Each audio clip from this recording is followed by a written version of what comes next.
Good morning, children. Yesterday we studied about the gravitational force and electrostatic force. Okay, here one more example is given for electrostatic force. You can take a balloon, inflate the balloon, and then you rub the balloon on your hair, just like you rubbed the scale on your hair, and then you try to stick this balloon. You will see that the balloon will stick onto the wall.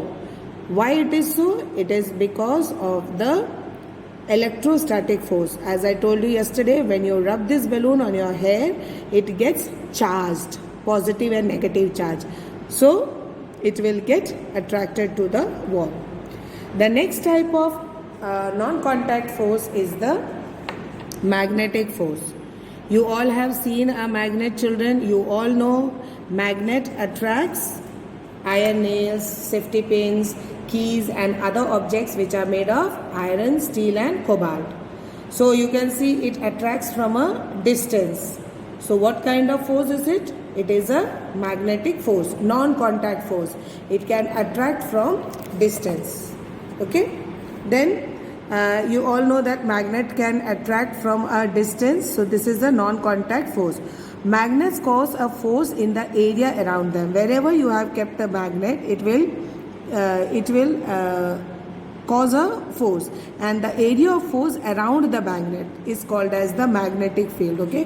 For example, if you have taken a magnet here, okay, if you have taken a magnet here, so you will see that there is a place around this magnet where the substances will get attracted. So the area around the magnet where iron objects get attracted is called as the magnetic field.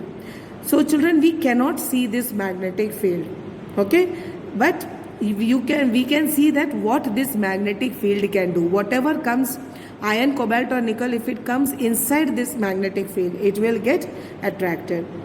So in the same way, the earth also has got a magnetic field. This you must have studied in social studies, that it is surrounded by magnetic lines of forces. And how can we study the magnetic field of earth? We can study the magnetic field of earth with the help of a magnetic compass. Clear? The next kind of nuclear force is the non-contact force is the nuclear force.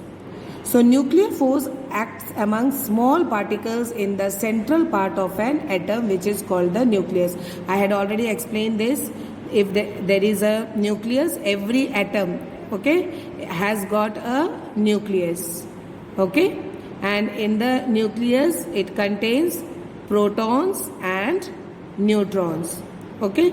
So what does this do? It acts among particles in the central part, which is called as nucleus. So in this nucleus there is strong force of attraction, okay, and this is a non-contact force. So this is nuclear force. Then we come to the last topic of the chapter, that is spring balance. What is a spring balance? Spring balance is a device which is used to measure the weight of a body. Okay, you can measure the weight of any body. And how do you measure it? Whichever body has to be measured, you attach that body to this hook, okay, and then when you attach it to the hook, what will happen? There is a spring here, as you can see, there is a spring here on top. So when you hang any heavy object, this spring will stretch, okay, due to the gravitational pull, and this slider will also move downward, and whatever is the weight of the object, this slider will come, and if, for example, if it stops here, okay, so what will be the weight of the object? 20 kg.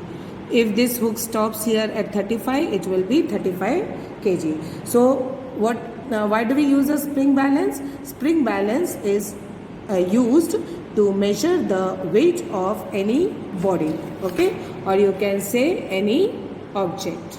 Clear, children? So with this we have completed with the chapter. Please read the chapter properly, children, and go through the chapter. Be safe and have a nice day.